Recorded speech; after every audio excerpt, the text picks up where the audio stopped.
Sleeping Beauty Syndrome. Hello and welcome to the channel. If you are thinking, Oscar Doc, surely there is no such disease as Sleeping Beauty Syndrome. Well, you could be forgiven for thinking that after my video on diseases named after places, I would launch into imaginary fairy tale diseases as my next step. Well, that's kind of true, except for the imaginary part. I assure you, I am not suffering from Pinocchio syndrome. That is a psychological disorder where the sufferer is prone to compulsive lying, telling tall tales, like the character, the wooden boy Pinocchio. Or maybe you are musing, next she will be telling us all about the Cinderella syndrome. That exists too. Although, to be fair, it is not really a syndrome. It's more like a complex. Cinderella complex is a psychological disorder whereby a woman has the abnormal and unconscious desire to be always taken care of by someone else, usually a man. It is a female fear of independence, of self-sufficiency, which actually gets worse as the woman gets older and could be described as a regression into childhood as one gets older. I see a few hands going up already. I know what you're thinking. Can men have Cinderella complex? Actually, yes, but it gets to be called the Peter Pan syndrome after the boy who refused to grow up. But I digress. Sleeping Beauty Syndrome is a real disease. Its other names are Kleine Levin Syndrome and familial hibernation syndrome. We all hopefully remember the story of Sleeping Beauty. In case you don't know or can't remember, here is a little summary to jog your memory. The story of Sleeping Beauty follows the life of a beautiful princess who, at her christening, is cursed by a wicked fairy. The fairy decrees that on the princess's 16th birthday, she will prick her finger on a spindle and fall into a deep sleep from which she cannot awaken. However, a good fairy modifies the curse so that instead of death, the princess will sleep for 100 years, only to be awakened by the kiss of a true love. As the princess grows, she is kept away from spinning wheels, but on her 16th birthday, she encounters an old woman spinning in a hidden room of the castle and pricks her finger, falling into an enchanted sleep. The good fairy casts a spell to make the entire kingdom sleep along with her, preserving everything as it is until the curse can be broken. After 100 years, a prince from a faraway land discovers the hidden castle. Entranced by the tales of the Sleeping Beauty, he finds her, kisses her, and breaks the spell. The princess awakens along with the rest of the kingdom. They soon fall in love, marry, and live happily ever after, ending the fairy tale with a triumphant celebration of true love's power to conquer even the deepest curses. Oh, that's so sweet. This video, however, is really about serious sleep disorders. Sorry to wake you up with a jolt. I shall leave out the most well-known sleep disorder, obstructive sleep apnea syndrome, because it is actually a breathing problem, which happens to occur during sleep and is in a category all on its own. In this video, I shall focus on actual sleep-related conditions. The first one I shall talk about is narcolepsy. Narcolepsy is primarily characterized by excessive daytime sleepiness, but other symptoms often accompany it. These symptoms can vary in severity and may interfere significantly with daily activities. Excessive daytime sleepiness, EDS, is the hallmark of narcolepsy, where individuals feel an overwhelming need to sleep during the day, regardless of how much sleep they've had at night. This can lead to unintended sleep episodes that last from a few seconds to several minutes. Cataplexy, sudden muscle weakness triggered by strong emotions such as laughter, surprise, or anger. Cataplexy is specific to narcolepsy, with cataplexy also called type 1 narcolepsy. And it may cause slurred speech, drooping eyelids, or even temporary paralysis while awake.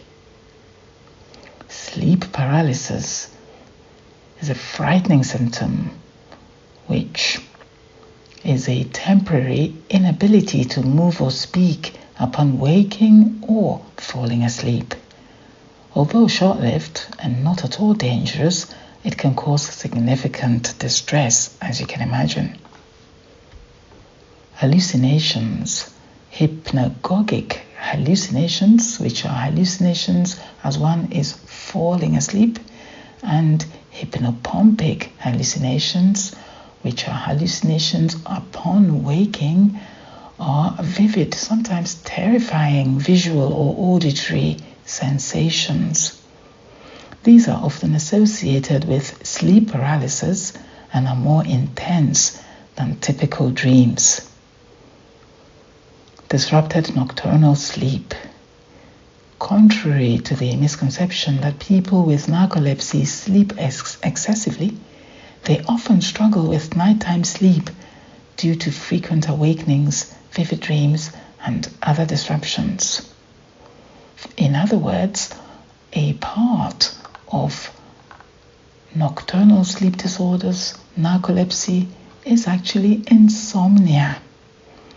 We've all been there, where for one reason or another, no matter how tired you may be, you just can't get off to sleep. Insomnia is generally defined by difficulties in initiating or maintaining sleep, resulting in non-restorative or poor quality sleep. There are several types of insomnia, characterized by duration and frequency. There is acute insomnia, also known as short-term or transient insomnia, which is triggered by temporary stress or life changes and typically lasts a few days to a few weeks. Chronic insomnia, on the other hand, is a sleep disturbance that occurs at least 3 times a week for more than 3 months or longer. This form of insomnia may arise from more complex issues such as mental health conditions or long-standing stressors. Onset insomnia, difficulty falling asleep at the beginning of the night, and is often related to anxiety or an inability to relax. Maintenance insomnia. Those with maintenance insomnia struggle to stay asleep, waking up frequently during the night or too early in the morning without being able to return to sleep. Sleepwalking or somnambulism is a type of parasomnia, so an abnormal sleep pattern characterized by episodes of walking or performing complex behaviors while in a deep sleep. This phenomenon, most common in children but sometimes persisting into adulthood, affects approximately 1 to 5% of the adult population. Though often harmless, sleepwalking can sometimes lead to dangerous situations for the sleepwalker and others. Sleepwalking happens during the non-rapid eye movement stages of sleep, specifically during what's known as slow wave sleep, which is a deep restorative sleep stage. During these episodes, the patient appears to be awake, with their eyes open, but are actually in a deep sleep. They might walk around, engage in routine tasks, or even leave their homes without conscious awareness. After waking, most sleepwalkers have little or no memory of their actions, as they were not fully awake during the episode. The precise cause of sleepwalking is unknown, but several factors play a role. There are genetic factors. For example, sleepwalking often runs in families. If one parent has a history of sleepwalking, the child is at an increased risk of developing it as well. Studies have suggested that specific gene mutations may increase susceptibility to sleepwalking. Sleep deprivation and irregular sleep patterns also play a role, triggering sleepwalking episodes. Sleep deprivation heightens the likelihood of entering a deep sleep where sleepwalking episodes commonly occur. Psychological factors like stress, anxiety, and emotional distress may also play a role in triggering sleepwalking episodes. Medications and substances.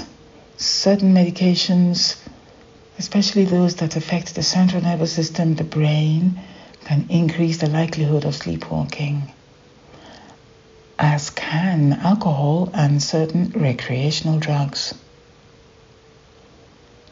Some medical conditions are also associated with sleepwalking. For example, obstructive sleep apnea, migraines, or restless leg syndrome. Fever in children can also increase the likelihood of sleepwalking episodes.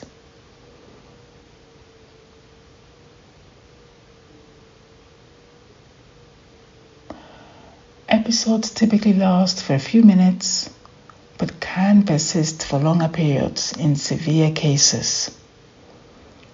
There have been crimes or strange behaviors noted in sleepwalkers throughout history, and it can get to situations where the life of the sleepwalker and others are in danger. So sleepwalking is not quite the amusing condition that we tend to think of it as. It can get quite dangerous simply because the sleepwalker can literally do anything and can literally get into situations where they're in grave danger without having the possibility to protect themselves. Before I go on to talk about Sleeping Beauty Syndrome, I shall quickly touch on two heart conditions that are typically linked with sleep, mainly because they often cause sudden death in sleep, especially in the young. I touched on both of these conditions briefly in the video Sudden Cardiac Arrest here. These two syndromes are Brugada Syndrome and Long QT Syndrome type 3. Both of these are heart arrhythmia diseases, heart rhythm problems that often trigger at night, resulting in the end in a dangerous heart rhythm called ventricular fibrillation, which, if not given an electric shock from a cardiac defibrillator, whether it's external or internal, so an implanted defibrillator, will lead sadly to sudden death. This often happens in sleep. Typically, Brugada syndrome affects young men in Southeast Asia. Now let's talk about Sleeping Beauty Syndrome, otherwise known as Kleine Levin Syndrome. This is a rare, very rare neurological disorder characterized by recurring episodes of excessive sleep abnormal behavior, and cognitive disturbances. Affecting around 1 in a million people worldwide, Sleeping Beauty syndrome predominantly impacts adolescents and is more often diagnosed in males than females. This syndrome profoundly affects patients' lives due to its unpredictable nature, severely disrupting educational, social, and occupational aspects. These symptoms are hypersomnia, which involves the patient sleeping excessively, often for up to 20 hours a day, with only brief periods of wakefulness. During episodes, patients show signs of confusion, derealization, complete detachment from reality, apathy, and short-term memory loss. Hyperphagia and hypersexuality. The patient may experience increased appetite, hyperphagia, and or heightened sexual drive, hypersexuality. This can vary a lot, and very often this leads to catastrophic social consequences for the patient. My colleagues, psychiatrists, are often the first to come across this particular syndrome because the patient presents with a hypersexuality, possibly as a result of having committed a crime of a sexual nature. It is after the link is made with the hypersomnia that the diagnosis can finally be made. Mood disturbances. Patients often exhibit irritability, aggression, and a depressed mood. What are the possible causes? Well, it's a neurological problem, so sometimes it's possible to find structural neurological changes within the brain when you scan the head of the patient. Some say there is a possible link with particular viruses, like the Epstein-Barr virus, for example, and also the flu virus. There is also some evidence to point towards an autoimmune response. Although there is no single genetic mutation linked to Sleeping Beauty syndrome, familial clustering in some cases points to a genetic predisposition. How do we treat this condition? Well, there are some medications that can help, including mood stabilizers like lithium and anti-epileptic drugs. Sometimes sleeping pills or antipsychotics may be used to manage specific symptoms, which is rather paradoxical, right? Because we know that this is a hypersomnic condition, but remember that even in this condition, some people experience insomnia, in which case a sleeping tablet may actually help to regulate their sleep patterns better. Psychological support is definitely warranted. Therapy and counseling can be beneficial for patients and their families, helping them to cope with the unpredictability of episodes and the disruptions they cause. Lifestyle adjustments are also important. Planning around anticipated episodes where possible can help minimize disruptions. Patients and their caregivers are encouraged to maintain a support network, stay informed about the syndrome, and establish routines that accommodate periods of intense sleep and recovery. The complexity of Sleeping Beauty syndrome and the variable response to treatment mean that management plans must be individualized, with healthcare providers adjusting strategies based on each patient's specific needs and episode patterns. The impact on quality of life is immense. For a start, there are huge educational and occupational challenges, as you can imagine, particularly with respect to hypersexuality, hyperphagia. There is an increase in weight. There is contact with law enforcement in most cases, in school or in work. The academic achievements and career aspirations are often ruined due to this condition. There is a huge problem with social isolation, often resulting from crimes, particularly those of a sexual nature. The isolation can exacerbate feelings of depression and loneliness. And there is certainly an element of embarrassment because of the behavior of the patient during episodes. Sleep is supposed to be a beautiful time-out period where we recharge our bodies and refresh our body's cells and tissues. During sleep, many good things happen. We dampen our ever-active conscious minds and let our subconscious minds take over the steering wheel of our body's functionings. We revert to our baseline soul level and reach our highest potentials in this time. But bad things can also happen during sleep. For a start, inability to come out of a sleepy state, as in the hypersomnia of narcolepsy, sleeping beauty syndrome, and other disorders similar to these. There are issues with an inability to get into sleep, where the predominant symptom is insomnia. Sadly, a permanent exit from this world can happen during sleep, as we have heard with Brugada Syndrome and Kleine Syndrome type 3. What is your experience with sleep? Do you get enough of it?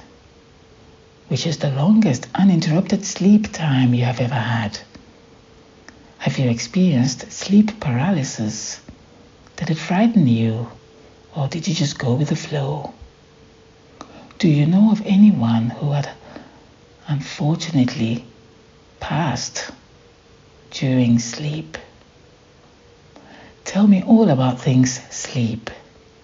Ask me anything sleep related, or indeed anything else medically related. Ask a doc.